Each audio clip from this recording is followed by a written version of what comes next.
diselenggarakan dengan cara saksama dan dalam tempo yang sesingkat-singkatnya. Proklamasi.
Dimulai pada tanggal 15 Agustus 1945, para pemuda yang berkumpul di bawah pimpinan Khairul Saleh sepakat bahwa kemerdekaan Indonesia merupakan hak dan masalah rakyat Indonesia yang tidak bergantung kepada bangsa atau negara lain. Mereka juga mendesak Soekarno-Hatta memproklamasikan kemerdekaan Indonesia pada tanggal 16 Agustus 1945. Hasil keputusan tersebut disampaikan oleh Darwis dan Wikana kepada Soekarno-Hatta, akan tetapi hal tersebut tidak mencapai kata sepakat. Karena tidak tercapainya kata sepakat, para golongan muda bermaksud mengamankan Soekarno dan Hatta keluar Jakarta. Karena menghindari kecurigaan dari pihak Jepang, para pemuda kemudian mengamankan Soekarno serta Hatta ke Kabupaten Karawang atau Jawa Barat, atau lebih tepatnya Rengas Dengklok yang terletak 15 km dari Jalan Raya Jakarta-Cirebon. Sodan Chow Singgi yang mendapat kepercayaan melaksanakan rencana tersebut, dibantu oleh Sukarni dan Yusuf Kunto, melakukan penculikan Soekarno-Hatta pada tanggal 16 Agustus 1945 pukul 4.30 waktu Jawa zaman Jepang atau pukul 4 WIB. Ya, jadi gini, Bung.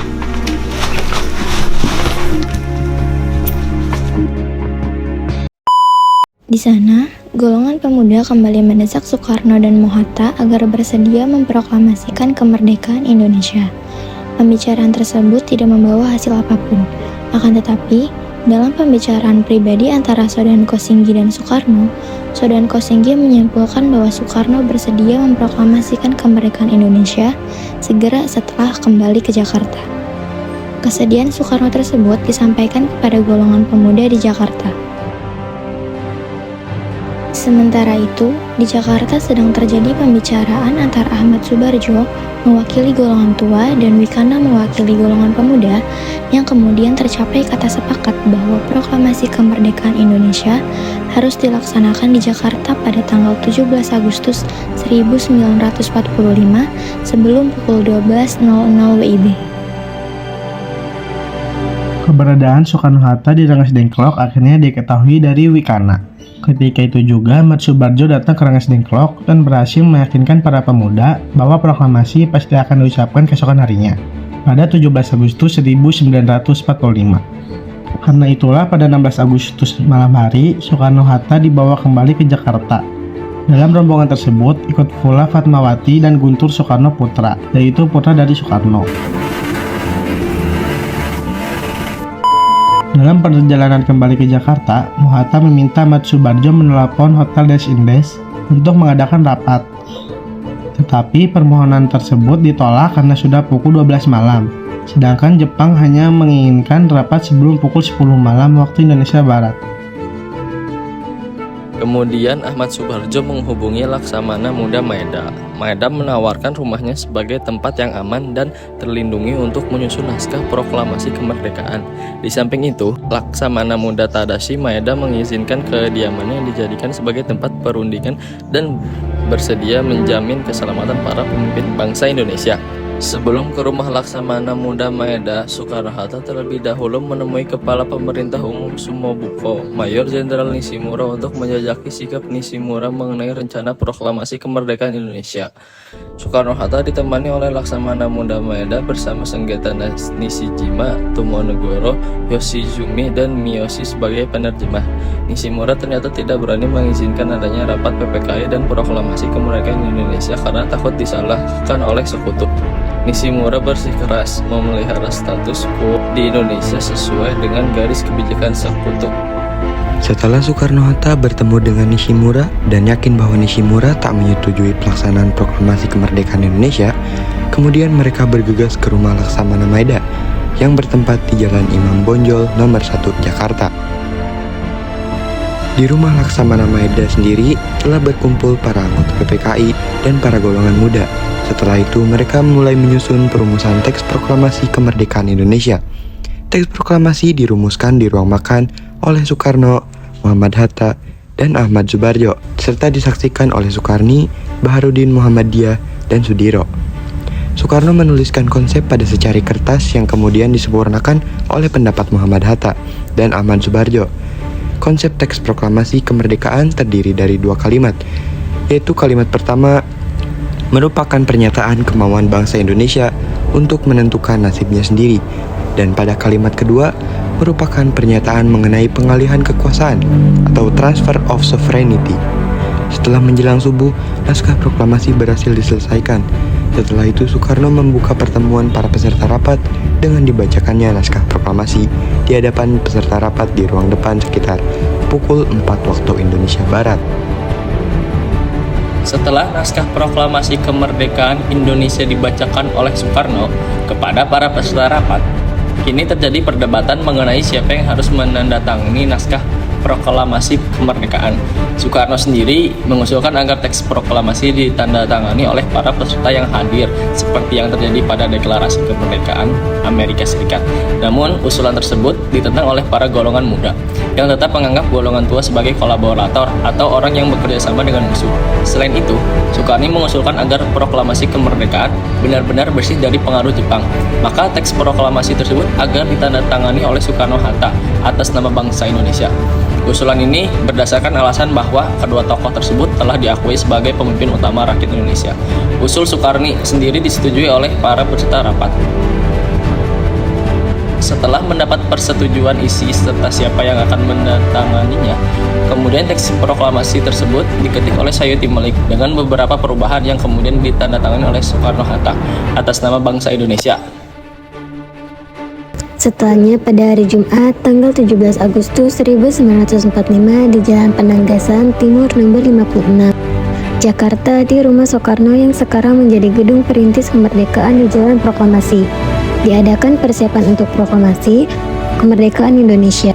Menjelang pembacaan teks proklamasi kemerdekaan, massa telah memadati halaman rumah Soekarno dengan berbaris secara teratur dan tertib. Keamanan rumah Soekarno dijaga oleh pasukan peta di bawah pemimpin Fodaso Latif Hendra Derindra dan Fodaso Abdurrahman. Kemudian persiapan upacara dipimpin oleh Suwiryo, Wali Kota Jakarta. Kurang lebih pukul 10 waktu Indonesia Barat, Muhammad Hatta sampai di rumah WR Soekarno.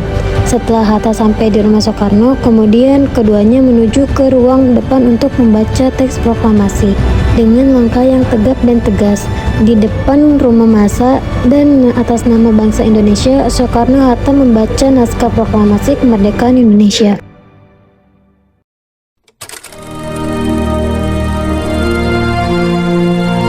Proklamasi. Kami, bangsa Indonesia, dengan ini menyatakan kemerdekaan Indonesia. Hal-hal yang mengenai pemindahan kekuasaan dan lain-lain diselenggarakan dengan cara saksama dan dalam tempo yang sesingkat-singkatnya. Jakarta, 17 Agustus 1945, atas nama bangsa Indonesia, Soekarno-Hatta.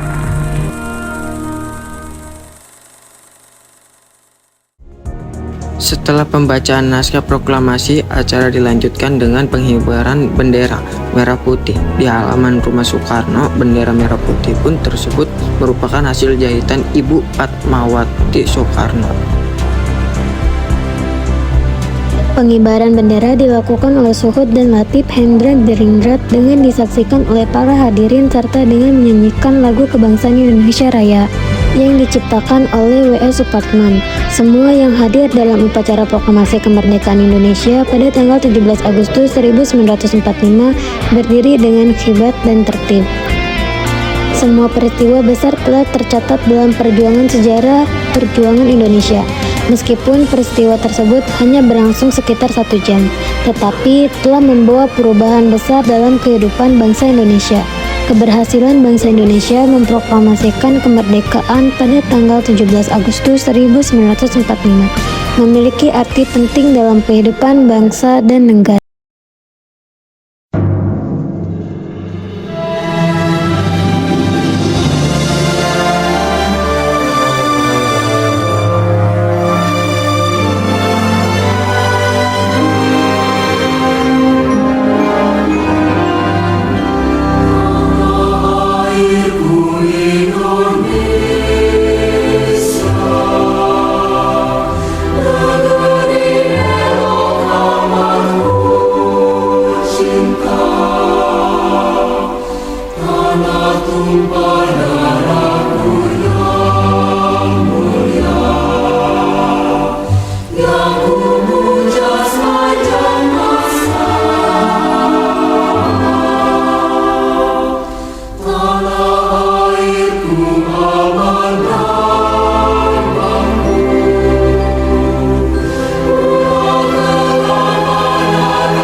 Proklamasi Kemerdekaan Indonesia adalah pernyataan resmi bangsa Indonesia yang menyatakan kemerdekaan dan kedaulatan dari penjajahan. Proklamasi sendiri memiliki makna hukum, politik, ideologis, dan sosial. Dari segi hukum, proklamasi menghapus hukum kolonial dan menggantikannya dengan hukum nasional Indonesia. Secara harfiah, proklamasi artinya pemberitahuan kepada publik. Sedangkan dari segi maknawi, terutama jika ditempatkan dalam konteks sejarah Indonesia, proklamasi memiliki arti yang lebih mendalam. Karena proklamasi merupakan titik tolak yang membawa maju bangsa Indonesia menuju kemerdekaan dan kedaulatan. Sebuah peristiwa puncak hasil perjuangan para tokoh bangsa yang telah berjuang sejak lama. Proklamasi juga menunjukkan visi dan misi bagi bangsa Indonesia untuk mencapai kebahagiaan dan kemajuan di berbagai bidang, seperti ideologi, politik, ekonomi, hukum, sastra, kebudayaan, dan pendidikan. Dari sudut sosial tersendiri, proklamasi menggugah semangat nasionalisme dan persatuan bangsa Indonesia yang beragam suku, agama, dan budayanya.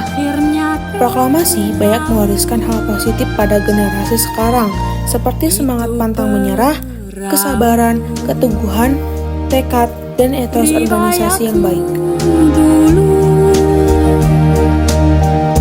Kaum pendatang selalu